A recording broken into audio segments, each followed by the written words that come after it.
Police विभाग में एक कहावत है कि पुलिस की मार के आगे गूंगा भी बोलने लगता है।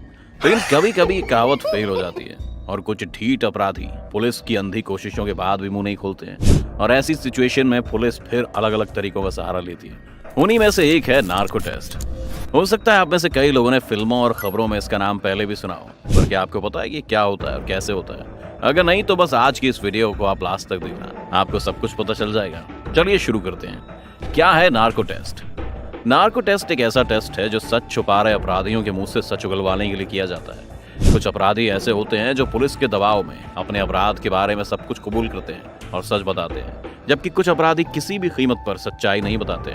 तो ऐसे अपराधियों के मुंह से सच निकलवाने के लिए नार्को टेस्ट किया जाता है। देश की क्राइम एजेंसी सीबीआई यानी सेंट्रल ब्यूरो ऑफ इन्वेस्टिगेशन भी अपने अपराधी से सच निकलवाने के लिए नार्को टेस्ट का इस्तेमाल करती है। इस टेस्ट के तहत अपराधी को कुछ दवाएं दी जाती हैं जिसके द्वारा वो सच बोलता है। इतना ही नहीं, इस टेस्ट में अपराधी हर बार सच बोलता है। कई मामलों में अपराधी बेहोशी की हालत में पहुंच जाता है, जिस स्थिति में वो झूठ नहीं बोल सकता है। ये टेस्ट एक जांच अधिकारी, फॉरेंसिक विशेषज्ञ, मनोवैज्ञानिक की उपस्थिति में किया जाता है। कैसे होता है नार्को टेस्ट?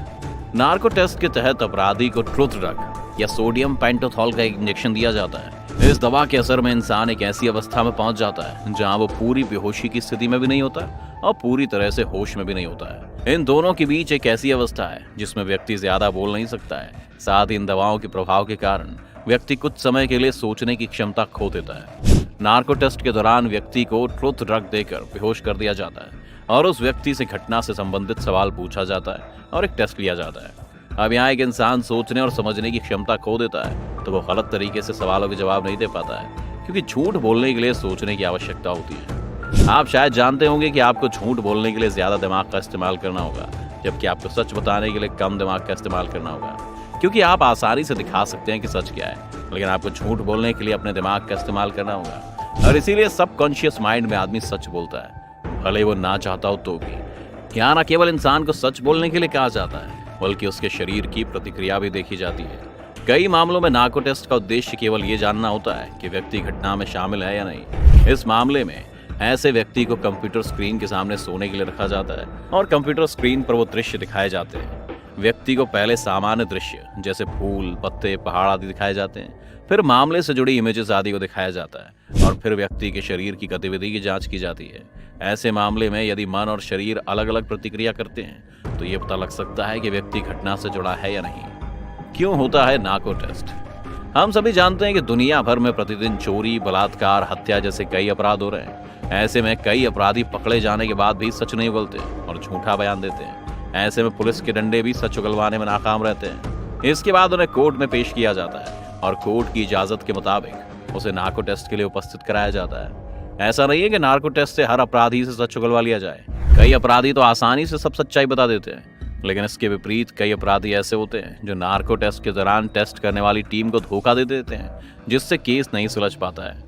नार्को टेस्ट होने से पहले क्या किया जाता है? आपको बता दें कि नार्को टेस्ट से पहले व्यक्ति का फिजिकल टेस्ट किया जाता है। उसे उसकी उम्र, स्वास्थ्य और लिंग के आधार पर ही नशीली दवाई दी जाती है। ओवरडोज के कारण ये टेस्ट विफल हो सकता है, इसीलिए टेस्ट को करने से पहले कई आवश्यक सावधानियां बरतनी होती हैं।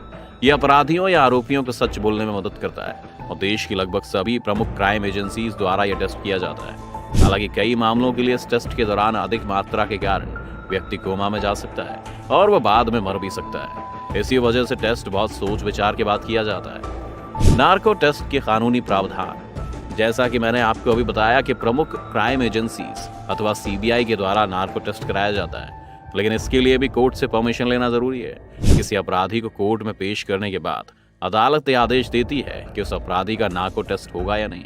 हालांकि अपराधी या आरोपी से भी नार्को टेस्ट की मंजूरी ली जाती है।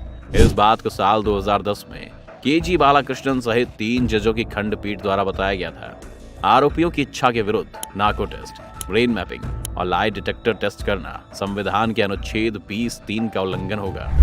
भारतीय संविधान के अनुच्छेद 20(3) में अपराधी की जांच के विषय में कुछ प्रमुख प्रावधान है। इसका संबंध आत्म उत्पीड़न के खिलाफ विशेष अधिकार है। इसके अनुसार कहा गया है कि किसी भी अपराध के आरोपी किसी व्यक्ति को खुद के खिलाफ गवाह बनने के लिए मजबूर नहीं किया जाएगा।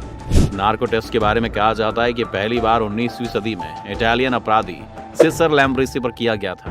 अपराधी से पूछताछ के दौरान रक्तचाप में बदलाव को मापने के लिए एक मशीन का उपयोग किया गया था। नार्को एनालिसिस में आरोपी के मुंह से सच निकलवाने के लिए उसके दिमाग पर ज्यादा जोर नहीं दिया जाता है। बिना ज्यादा दिमाग लगाए ही आसानी से अपराधी सब सच उगल देता है। आज के लिए इतना ही। उम्मीद है आपको इस वीडियो में कुछ नया सीखने को जरूर मिला होगा। अगर वीडियो आपको पसंद आई हो तो इसे लाइक और शेयर जरूर करें। साथ ही साथ अगर आप चैनल पर नए हैं या आपने अभी तक चैनल को सब्सक्राइब नहीं किया है तो इसे सब्सक्राइब जरूर कर लें।